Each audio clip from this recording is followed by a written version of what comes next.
यानी छोटी छोटी क्रॉसिंग के लिए भी इन्होंने लाइट लगा रखी है और जनता फॉलो कर रही है। मैं तो इसी में इतना खुश हो रहा हूँ भाई। अच्छा, छपरी इधर भी एग्जिस्ट करते हैं क्या? ये जापान से उम्मीद नहीं थी मेरे को। अल्ट्रा प्रो मैक्स छपरी KTM वाले। अरे वाह भाई, 1 किलोमीटर तक मैं देख रहा हूँ ऐसे ही जनता। इतनी ज़्यादा भीड़ है, इतनी ज़्यादा भीड़ है, क्या ही बताऊँ आप लोगों को। भाई जापान में आ गया हूँ तो इसका मतलब ये थोड़ी मैं शाना हो जाऊँगा।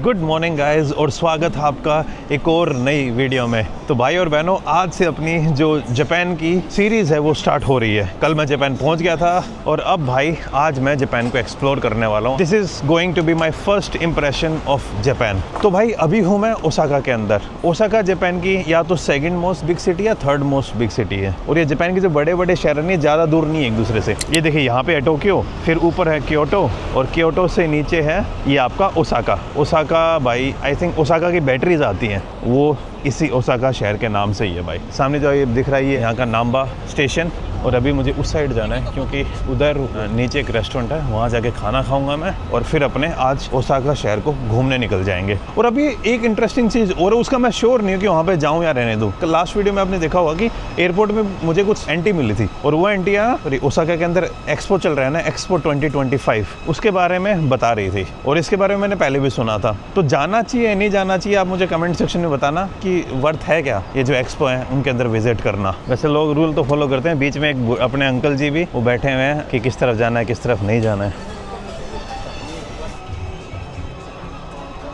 मैं मैकडी नहीं खाने वाला भाई। अभी यहाँ का कुछ लोकली खाना ट्राई करेंगे भाई। अभी एक रेस्टोरेंट के अंदर आ गया हूँ तो यहाँ पे ना मैं डायरेक्टली यहाँ पे ऑर्डर कर सकता हूँ ऐसे dine in customers. Rice bowl, curry and set of meal. Rice bowl में आप अलग अलग चीज़ें सेलेक्ट कर सकते हो। अभी अगर मैं आपको है ना रेट बता ही देता हूँ कि मुझे एक टाइम का ब्रेकफास्ट ठीक ठाक खाना है, ऐसा नहीं कोई मैं बहुत सस्ती जगह खा रहा हूँ, अच्छा खाना खा रहा हूँ। और अच्छा खाना कितना पड़ा है मुझे? 700 येन का। साथ में मैंने एक ड्रिंक भी ली है। 700 डिवाइडेड बाई 1.7, मुझे 411 रुपये का खाना पड़ा है अभी। ये आ गया भाई मेरा खाना। ये मैंने साथ में एक कोल्ड ड्रिंक ना ये टी ऑर्डर की थी। इसमें ये सूप है, साथ में सैलेड मिली है और ये एक राइस बोल है जिसके अंदर आपका ये पोर्क है और साथ में चावल। और मैं चाहूँ तो यहाँ से भाई ये अपने अचार वचार भी डाल सकता हूँ। और अगर मैं यही चीज़ मैं चाहता तो मैकडी में भी खा सकता, लेकिन यार मैकडी में है ना भाई, मेरे को सच में ना लोकल खाना अच्छा लगता है। एक बार तो ट्राई करके देखूँ। इस मामले में शुभम और नवंकुर हैं भाई, वो तो बहुत ही कम खाते हैं बाहर का। नवंकुर तो आई थिंक ज़्यादातर वही खाता है, इंडियन खाना है जहाँ पर भी जाए। ज़्यादा मसाले वाला खाना तो नहीं है भाई। खाना खाने के बाद अब जो मेरी अगली जगह होने वाली है वो अभी क्या करने वाला हूँ मैं, अभी थोड़ी यहाँ पे जो स्ट्रीट है, यहाँ के जो गलियाँ हैं उनके ऊपर घूमने वाला हूँ। और उसके बाद यहाँ की मेट्रो पकड़ के यहाँ के जो अलग अलग टूरिस्टिक डेस्टिनेशंस हैं उनके तरफ जाएंगे। जापान का नाम सुनते सबसे पहले अपने दिमाग में आता है एक तो भाई अपने इंडिया में पुराने टाइम में जितने भी वो कार्टून होते थे, फिर चाहे वो शिनचैन हो, डोरेमोन हो, हागे मारू हो, पोकेमोन, ये सारे के सारे कार्टून भाई जापान में ओरिजिनेट हुए हैं। इवन अभी भी कार्टून की दुनिया में जापान का कंट्रोल है। और अभी मैं एक कंट्रोवर्शियल बात बोलने वाला हूँ जो शायद सारे एनिमे लवर्स गुस्सा हो जाएंगे। तो आजकल के जो नए ज़माने के सोफिस्टिकेटेड कार्टून्स हैं एनिमे, वो भी उनका ओरिजिन भी जापान से ही हुआ था। और जब भी आप जापान की बात सुनते हो तो फिर अपने दिमाग में आते हैं जापान के सूमो पहलवान भाई, वो मोटे एकदम मेरे जैसे लेकिन मेरे से हेल्दी और मेरे से ज़्यादा फ्लेक्सिबल बंदे होते हैं। एक और जापान का जो चीज़ अपने दिमाग में आती है, शायद आपने काफ़ी जगह सुना होगा, ये जो वेंडिंग मशीन्स, ये भाई जापान में आपको हर जगह मिलेंगी। अब जैसे यहाँ पे ऐसे रखा हुआ नहीं है, पीछे स्टॉक है पूरा, बस यहाँ पे इनका स्टिकर लगा रखा है और आपको पता होगा कि भाई कौन से नंबर पे क्लिक करने से क्या निकलेगा और पीछे स्टॉक में से फिर वो यहाँ पे नीचे गिर जाएगा। तो अगर अभी मैं ट्राई करके देखूँ, इसमें भाई कार्ड वाला सीन है नहीं, आई थिंक ये सिर्फ कैश और कॉइन्स के ऊपर खेल रहा है। वैसे देख लीजिए, एक रेड बुल की बोतल वेंडिंग मशीन में यहाँ पे 200 येन लिखा हुआ है। 200 येन आपके मान लीजिए लगभग 120 से 130 रुपये की रेड बुल। अभी तो कैश विड्रॉ किया नहीं है मैंने। जापान इस मामले में थाईलैंड और चाइना से थोड़ा बेटर है। चाइना में क्या है कि डोमेस्टिक और जिनके पास भाई आपका वीचैट पे या ली पे है उनके लिए ठीक है, लेकिन अपने जैसे बंदों के लिए वहाँ पे आपके पास कैश एक ऑप्शन बच जाता है। कई बार अपने कार्ड वहाँ पे एक्सेप्ट हो जाते हैं उसमें वीचैट में और कई बार नहीं होते हैं। अभी इस ट्रिप से पहले आपको पता ही है मैं कहाँ पे था और उस टाइम पे मैं जो जापान की हिस्ट्री थी उसके बारे में बात कर रहा था कि यार कि जापानियों ने क्या क्या किया है पुराने टाइम में वगैरह वगैरह। लेकिन अभी क्या, अगर आप जापान में विजिट करते हो और इसको पुरानी हिस्ट्री के साथ कंपेयर करते हो तो भाई इनका कुछ वो नहीं होता, मतलब एकदम हालात बदल दी, जज्बात बदल दिए, वो वाला सीन हो जाता है। और एक चीज़ मैंने और सुनी थी कि जापान के अंदर है ना जो यंग पॉपुलेशन है वो आपको कम दिखेगी वर्क फोर्स में। काफ़ी वर्किंग पॉपुलेशन में मुझे जो अपने दादा दादी की उम्र के लोग हैं वो दिख रहे हैं। नॉर्मली अगर आप बाकी कंट्रीज के साथ कंपेयर करोगे तो ज़्यादातर काम में आपको यंग पॉपुलेशन दिखेगी जिसकी एज 50 से कम है। लेकिन जापान में बहुत सारी जगहों पर आपको ऐसे लोग मिल जाएंगे काम करते हुए जिनकी एज 50 से ऊपर है। ये चीज़ थोड़ी यूनिक है जापान को लेके। भाई छोटी छोटी चीज़ों में ना आपको डिसिप्लिन सा दिखेगा। पार्किंग में भाई थोड़ा सा आगे पीछे नहीं कर रहे हैं यहाँ के लोग। मुझे ऐसा लग रहा है डिसिप्लिन इनके खून में है, दबा के एकदम भरा पड़ा है भाई। और लगभग बंदे भाई अभी कोई कोविड का सीन है नहीं, लेकिन मास्क लगा के हर टाइम दिखेंगे आपको। इमिग्रेशन पे भी एक भी इमिग्रेशन ऐसा ऑफिसर नहीं था जिसने मास्क नहीं लगा रखा था।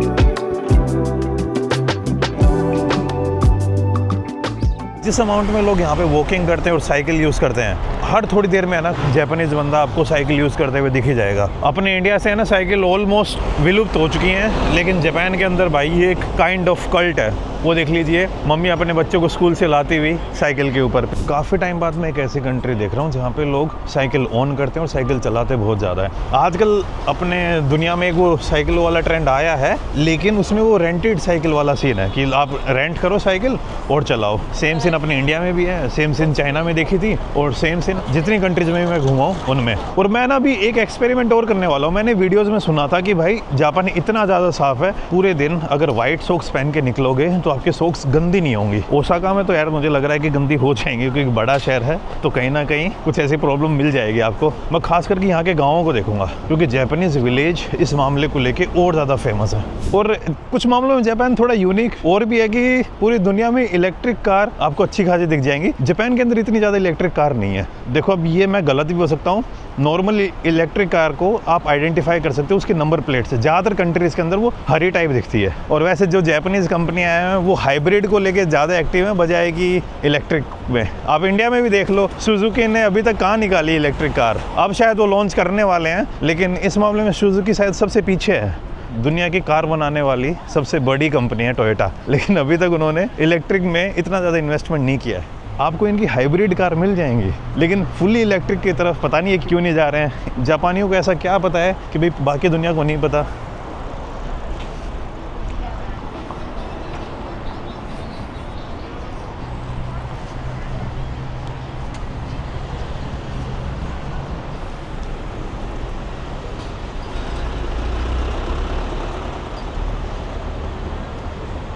भाई ना खास करके मैं जब तक जापान नहीं आया था, मैं थोड़ा जापान को हल्के में ले रहा था। मेरे दिमाग में थोड़ी इस टाइप की वो फीलिंग से आ रही थी और इस टाइप के थॉट से आ रहे थे कि भाई अगर अपने देश को बहुत अच्छा बनाना है ना, तो डेमोक्रेसी के कारण अच्छा देश नहीं हो पा रहा है। कई बार अपने इंडियंस भी ये सोचने लग जाते हैं। तो भाई जापान के अंदर डेमोक्रेसी है, साउथ कोरिया के अंदर डेमोक्रेसी है, और इनके अंदर भी भाई पॉपुलेशन की कमी नहीं है। पॉपुलेशन इन दोनों के पास अच्छी खासी है। जापान में तो भाई बहुत ही ज़्यादा पॉपुलेशन है। यूँ मान लो आप, जब वर्ल्ड वॉर 2 के टाइम पे पूरा ही ख़त्म हो गया था जापान और जर्मनी, लेकिन फिर भी ये बाउंस बैक कर गए, और ऐसा बाउंस बैक करे बहुत अच्छे वाला। ऐसे बोलना कि भाई डेमोक्रेसी के कारण अपन वो नहीं हो पा रहे हैं, तो एक ये गलत धारणा है। कुछ चीज़ें हैं जो हमें थोड़ी गलत कर रहे हैं, उनको चीज़ों को सुधारना है। बाकी ये देख लीजिए इधर, ये यहाँ का one of the most famous bridge माना जाता है ओसाका का। लोग यहाँ पे आगे फ़ोटो वोटो खिंचवाते हैं। ये थोड़ा सा है ना वैसे फील देता है आपको जो न्यूयॉर्क का टाइम स्क्वायर है ना, जहाँ पे बहुत सारे बिल बोर्ड्स लगे हुए होते हैं, तो वो वाला सीन है यहाँ पे। और एक चीज़ और बताऊंगा यार, जो बहुत यूनिक लगी मुझे जापान के बारे में, किसी भी कंट्री में मैंने पैदल चलने के लिए इतनी छोटी छोटी जगह नहीं देखी थी। अगर आप रोड के उस साइड देखोगे तो भी ऑलमोस्ट इतनी ही जगह बना रखी है पैदल चलने वालों के लिए, पेडेस्ट्रियंस के लिए। बीच में रोड भी इतना ही चौड़ा है और इस साइड भी। तो मेरे हिसाब से यहाँ की गवर्नमेंट खुला प्रमोट करती है कि भाई तुम चलो चलो और साइकिल वाइकिल चलाओ। ये देखिए, ये वाला इधर पूरा एक साइकिल का ट्रैक है, और सेम ट्रैक आपको उस साइड भी मिलेगा। ये देख लीजिए, इतनी जगह भी जनता है ना क्रॉस नहीं कर रही है, लाइट नहीं हो रही है ना। यानी छोटी छोटी क्रॉसिंग के लिए भी इन्होंने लाइट लगा रखी और जनता फॉलो कर रही है। मैं तो इसी में इतना खुश हो रहा हूँ भाई इतनी रूल फॉलो तो जनता दुबई में भी नहीं करती। और दुबई में रूल फॉलो करने के लिए, मैं डिसिप्लिन नहीं बोलूँगा, दुबई में रूल फॉलो करने के लिए जो जनता डरती है कहीं भाई पुलिस ना पकड़ ले। अच्छा, छपरी इधर भी एग्जिस्ट करते हैं क्या? ये जापान से उम्मीद नहीं थी मेरे को, पर हर टाइप के बंदे आपको हर जगह मिल जाएंगे। अल्ट्रा प्रो मैक्स छपरी KTM वाले, not every KTM but always a KTM। भाई मुझे लग रहा था मंडे है तो इतना माहौल बनेगा नहीं, लेकिन माहौल बनने लग गया है। कल आई थिंक एक तो बारिश हो रही थी ना, इस कारण से इतना ज़्यादा माहौल बन नहीं रहा था। अरे ये क्या है? ओ दोतुन बारी। ये यहाँ के स्ट्रीट फूड और नाइट लाइफ सब कुछ मिलेगा यहाँ पे आपको, जो क्लब व्लब चाहिए सब।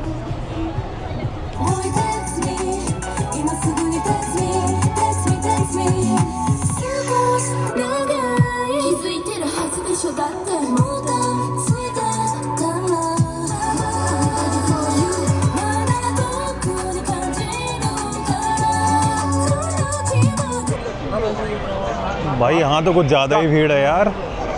अच्छा नीचे अंकल जी को ठंड भी लग रही है और ऊपर वाला स्पाइडरमैन भी बना हुआ है।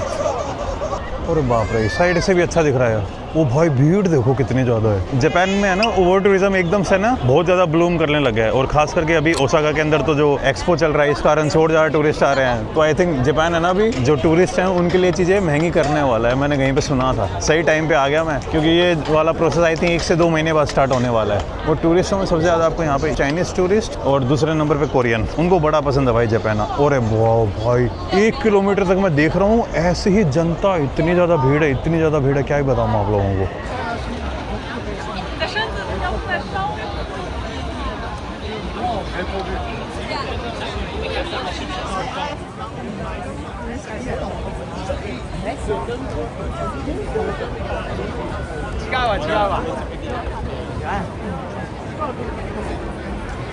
भाई इतनी भीड़ कभी देखी है क्या आपने? सच में मैंने नहीं देखी भाई, कहीं नहीं देखी है।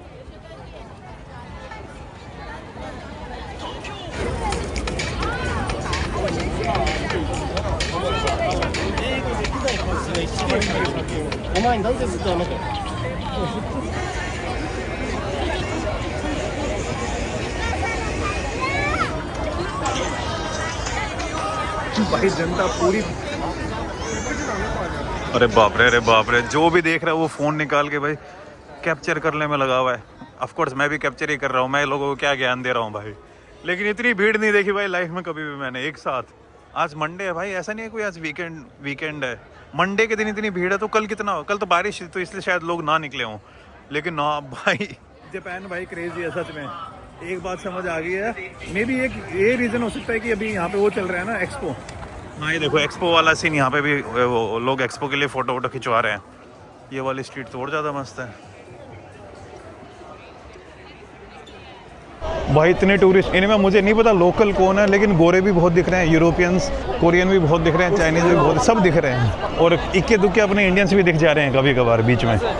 भाई रात के टाइम पे सच में लाइटिंग और ज़्यादा प्यारी हो जाती है, बैकग्राउंड में अंधेरा और ये लाइट एकदम कॉन्ट्रास्ट अलग ही कर देती हैं।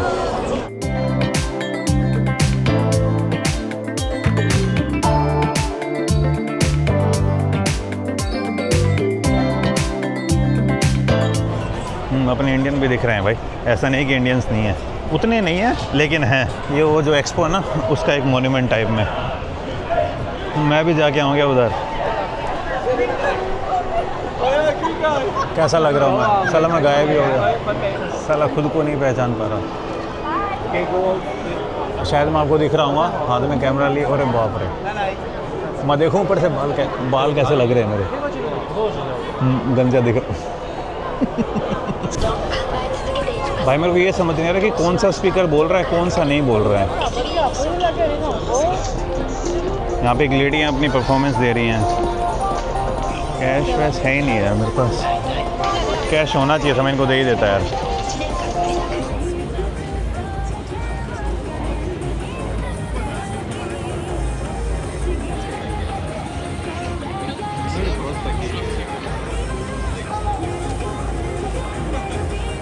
भाई मैं अभी जापान का एक काइंड ऑफ स्नैक है मीठा टाइप वाला, वो ट्राई करने वाला हूँ। Card payment yes? Okay okay. What you call it? What's the name? 500. 500. No, what's the name? Name. Ichigo ame. Ichigo ame. One ichigo ame, yes. It's sweet, yes? Sweet. Sugar. Okay. 500. Yeah, card. And how much is this one? How much is this one? 200. Can you give me this one? This one? Yeah. Because I don't know, it's very sweet. I'm alone. Yeah. Okay. Okay. Thank you. Arigato. अब भाई मैं ये देखने वाला हूँ यार, बड़े वाला इसलिए नहीं लिया, बाद में अगर मीठा कुछ ज़्यादा लग गया, खाया नहीं गया तो पंगे हो जाएंगे, तो इसलिए छोटे वाला ले लिया मैंने। तो क्या करते हैं, ये फ्रूट्स हैं, इनको है ना चीनी के सिरप में डुबा के उनको बाहर निकाल लेते हैं। तो बाहर जो आपको ये लेयर दिख रही है, ये चीनी की लेयर है पूरी। सही क्या बड़े वाला नहीं लिया भाई, इसी में चीनी बहुत ज़्यादा लग रही है ये, और चीनी इतनी शार्प है कि मुंह के अंदर कहीं घाव वाव ना कर दे। पता ही नहीं भाई यहाँ पे क्या क्या चीज़ें बनी हुई हैं। जैसे कोरिया में है ना गेमिंग आर्केड अलग अलग टाइप के, वैसे ही यहाँ पे है।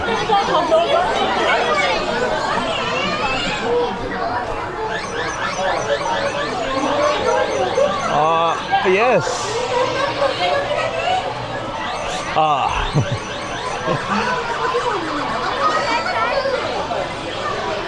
भाई क्या क्या चीज़ें हैं यहाँ पे।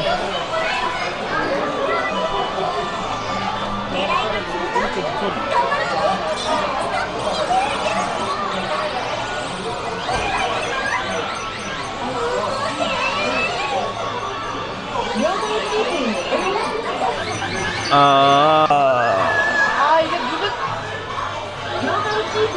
누르는 건 안 되나 봐. 그냥 고리로 해야 되네.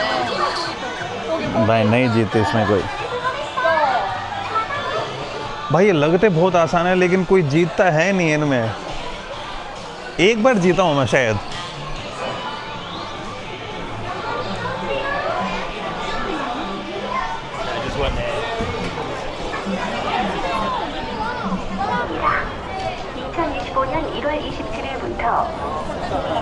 बड़ा यूनिक सा कल्चर है भाई यहाँ का सच में।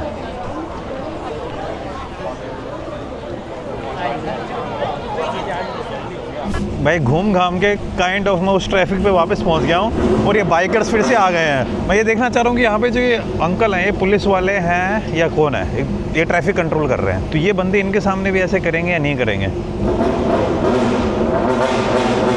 कर तो रहे हैं भाई, ये कर तो रहे हैं।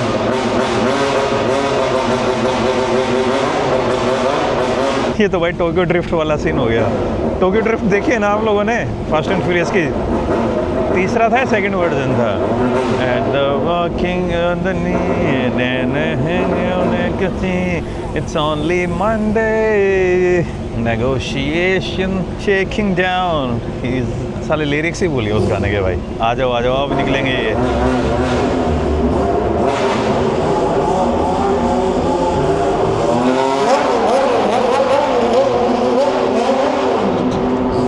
कॉमन है, जो पुलिस वाले भाई साहब थे उन्होंने कुछ ऐसा रिएक्शन दिखाया नहीं, या फिर ये पुलिस नहीं होगी भाई, कतई अपने छपरियों की तरह एकदम। भाई वापस से ना अपने हॉस्टल की तरफ आ चुका हूँ। ये जो ऊपर वाली बिल्डिंग है ना, वो है मेरा हॉस्टल, कोरेगा हॉस्टल। और भाई सुबह से ना मैं वो वेंडिंग मशीन ढूंढ रहा था कि यार मुझे वेंडिंग मशीन से कुछ खरीदना था, ताकि मैं एक बार एक्सपीरियंस कर सकूँ, बाद में तो मैं कैश विड्रॉ कर ही लूँगा। तो अभी तक मुझे कोई भी ऐसी वेंडिंग मशीन नहीं मिल रही थी जहाँ पर डेबिट कार्ड या क्रेडिट कार्ड एक्सेप्ट होते हो, ताकि मैं उनसे पेमेंट कर सकूँ। और भाई मेरे हॉस्टल के जस्ट सामने एक वेंडिंग मशीन थी, ये रही, इसके ऊपर सब कुछ एक्सेप्ट होता है। ऐसी बात हो गई, बगल में छोरा, शहर में ढिंडोरा। कोल्ड कॉफ़ी लेते हैं, चलो छोड़ो। नहीं यार ये मेरे को सही लग रहा है ये। भाई जापान में आ गया हूँ तो इसका मतलब ये थोड़ी मैं शाना हो जाऊँगा। इसमें ना स्टेप 1 है कि आपको कोई ऐप स्टोर से या गूगल प्ले से कोई एप्लीकेशन डाउनलोड करनी पड़ेगी। उसके बाद यहाँ पे लिखा हुआ है अनपढ़, जा पहले चीज़ें समझ के आ, और फिर ये वीज़ा कार्ड यूज़ कर पाऊँगा मैं। तो डायरेक्टली कार्ड टैप नहीं होगा यहाँ पे, फ़ोन के थ्रू ही आप पे कर सकते हो। ये देखो फ़ोन यहाँ पे दिखा रखा है, और मुझे लगा कि जो टैप एंड पे होता है ना अपने डेबिट कार्ड या क्रेडिट कार्ड में, उसके थ्रू आप पे कर सकते हो। तो नहीं भाई, नहीं मिले मुझे। अकोमोडेशन को छोड़ के और ट्रांसपोर्टेशन को छोड़ के जापान महंगा नहीं लग रहा मुझे बिल्कुल भी। अकोमोडेशन और ट्रांसपोर्टेशन तो महंगी है यार, क्योंकि अकोमोडेशन और ट्रांसपोर्टेशन के महंगा होने के पीछे एक तो रीज़न ट्रांसपोर्टेशन यहाँ पे बहुत ज़्यादा फास्ट है। और जहाँ पर ट्रांसपोर्टेशन बना रखी है भाई, जापान के अंदर लैंड बहुत कम है इन लोगों के पास। पॉपुलेशन के हिसाब से अगर आप देखोगे तो इनकी पॉपुलेशन बहुत ज़्यादा है और ज़्यादा बड़ी कंट्री है नहीं। और वैसे भी बेचारों के पास इतने भूकंप और इतनी नेचुरल क्लैमिटीज़, इतनी आपदाएं आती हैं इनके पास कि इनको बार बार अपना इंफ्रास्ट्रक्चर खड़ा करना पड़ता है। तो इस कारण से प्रॉपर्टी के प्राइसेस बहुत ज़्यादा फ्लक्चुएट और बहुत ज़्यादा हाई रहते होंगे। तो ये कारण हो सकता है। खाना बड़ा सही है, क्वालिटी भी अच्छी है खाने की, और खाना सस्ता भी बहुत है।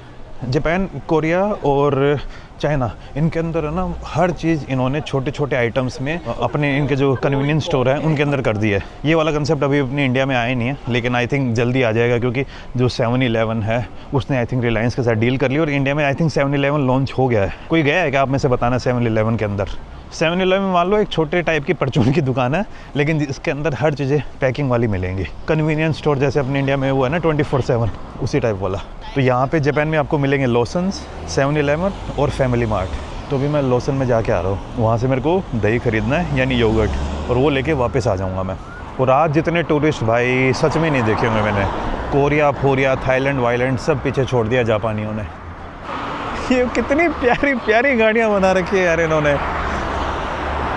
ये थोड़ी लंबी टाइप हो गई, ये थोड़ा याकूजा टाइप हो गया, वो टोक्यो ड्रिफ्ट, लंबी लंबी लंबी इनकी टैक्सी।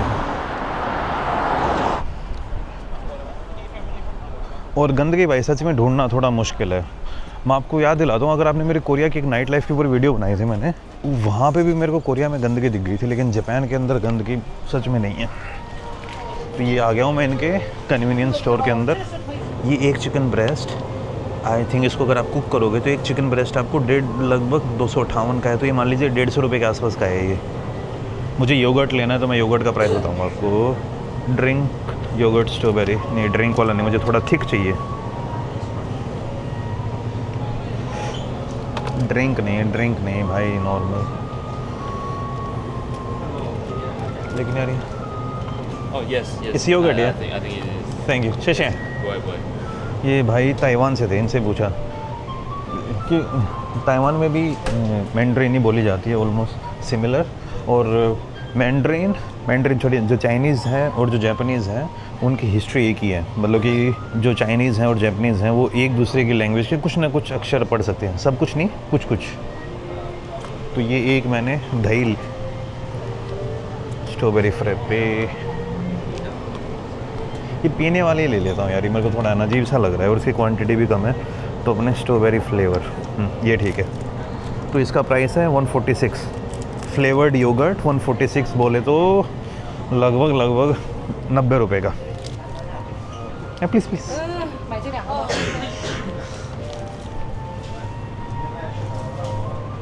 अच्छा ऐसे किसको खोलना नहीं है, मैं भी है ना कई बार जाहिलों की तरह बिहेव करता हूँ। तो साथ में आपको स्ट्रॉ मिल रही है लगभग, मैं आपको एग्जैक्ट बता ही देता हूँ कि मेरे बैंक ने कितने काटे हैं। हाँ 94 रुपीज़ का पड़ा है ये।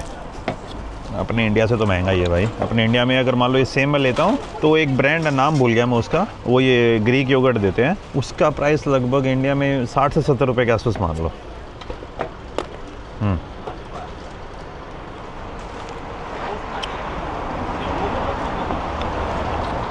अच्छा है, पर मुझे अपनी इंडिया वाले का टेस्ट ज़्यादा अच्छा लगा। इसका टेस्ट ना थोड़ा कच्चा कच्चा सा आ रहा है, जो दूध को जमाते टाइम थोड़ा दूध कच्चा रह जाता है ना, वैसा शायद इन्होंने है ना ठंडा दूध जमा दिया होगा। जमाना मतलब कि जो, अब भाई मैं नहीं समझा सकता, समझ गए हो यार, वो दही जमाते हैं ना।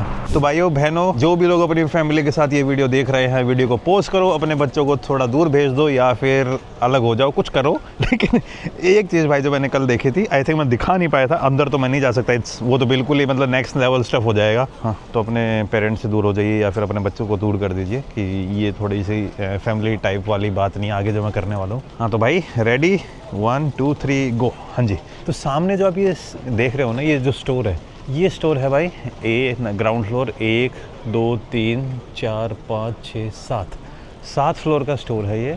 और इस 7 फ्लोर में क्या मिलता होगा भाई, इस स्टोर के अंदर सारी की सारी जो चीज़ें मिल रही है ना वो 18+ हैं, और 18+ में भी जो 18+ टाइप की वीडियोग्राफी होती है ना वो। और भाई कल मैं गलती से स्टोर में घुस गया, पहले है ना ऐसी टी-शर्ट वी-शर्ट बाहर में ऐसे रखी हुई थी और बाहर में नॉर्मल मूवीज़ की सीडियाँ रखी हुई थी। मैं ठीक है देखते हैं यार आजकल कौन सीडी देखता है, तो मैंने एक स्टेप आगे लिया और आगे एक स्टेप लेते ही भाई मतलब कि मेरे कान और आंखें सब खड़े हुए भाई यार ये तो कुछ ज़्यादा ही ओपन है। लेकिन जापान का ये वाला जो चीज़ है ना ये बाकी दुनिया से अलग है। कुछ चीज़ें मैं नहीं बता सकता, लेकिन भाई सोच के देखो ये पूरी की पूरी बिल्डिंग भरी पड़ी है उन चीज़ों से।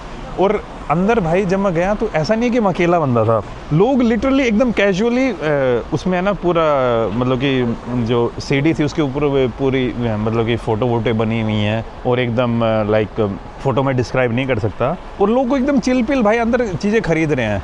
तो ये मेरे लिए एक बहुत बड़ा कल्चरल शॉक था कि भाई, क्योंकि आज तक नहीं देखा था यार मैंने। देखो हर टाइप की चीज़ें एग्जिस्ट करती हैं, अमेरिका में सब कुछ होता है लीगली इलीगली सब तरीके से, लेकिन लीगली पूरे तरीके से मैंने अडल्ट स्टोर देखे हैं जिनमें आपको कुछ टॉयज टाइप मिल जाएंगे, लेकिन वीडियोग्राफी वाला खुला एकदम ऐसे दिखा के वो आज तक नहीं देखा था मैंने। ये मेरे लिए भी नहीं चाहिए भाई यार, भाई जापान कुछ अलग ही लेवल पे चल रहा है। तो बहुत सारे ऐसे कल्चरल शौक हैं जब आप जापान में आओगे। हाँ, अब आप अपने बच्चों को ला सकते हो। रुको मैं आपको ना थोड़ा दिखाई देता हूँ। ये देखिए, ओपन 24 आवर्स, 24 घंटे खुला रहता है ये स्टोर।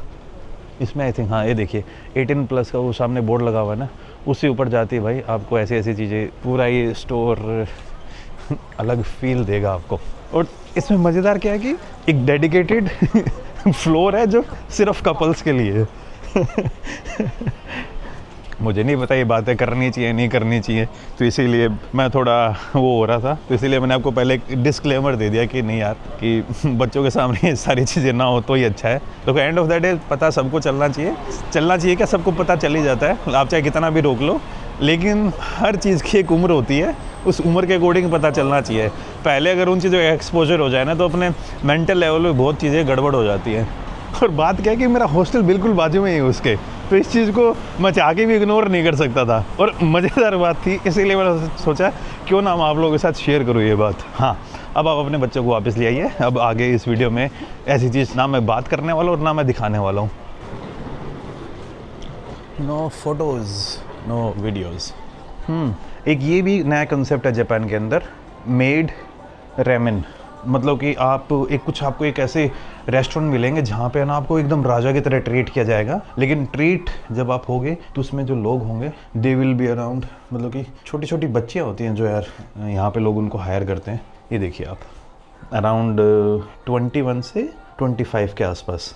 वहाँ पे कोई भी ऐसा गलत काम नहीं होता है, लेकिन वहाँ पे बस आपको राजा वाली फील आएगी कि आप एक एम्परर हो, आपके पास खाना लेके आ रहे हैं, और जो ये लड़कियाँ होंगी इन्होंने ना मेड टाइप कपड़े पहने होंगे। ये वाला भी एक्सपीरियंस देखना है मुझे।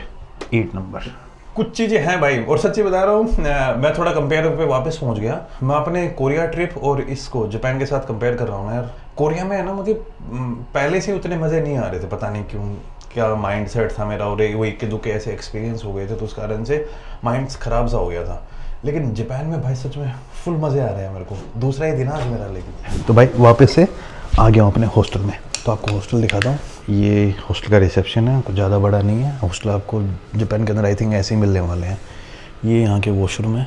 वॉशरूम का कमाल और दिखाना है यार मुझे, मतलब थोड़ी शर्म से आ रही थी कि वॉशरूम के अंदर कैमरा लेके जाऊँगा, लेकिन चलो आपको दिखाई देता हूँ।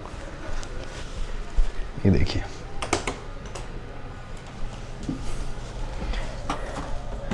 जापान के अंदर भी वही कल्चर है कि आप घर के अंदर आते हो तो जूते बाहर निकाल के आने पड़ते हैं, घर के अंदर के जूते अलग होते हैं। तो ये देखिए यहाँ का वॉशरूम, ये जो शीट है ना ये गर्म है, गर्म हो जाती है ये शीट, और यहाँ से आपको धोने के लिए, ये लेडीज़ को धोने के लिए सेंसर इसके अंदर।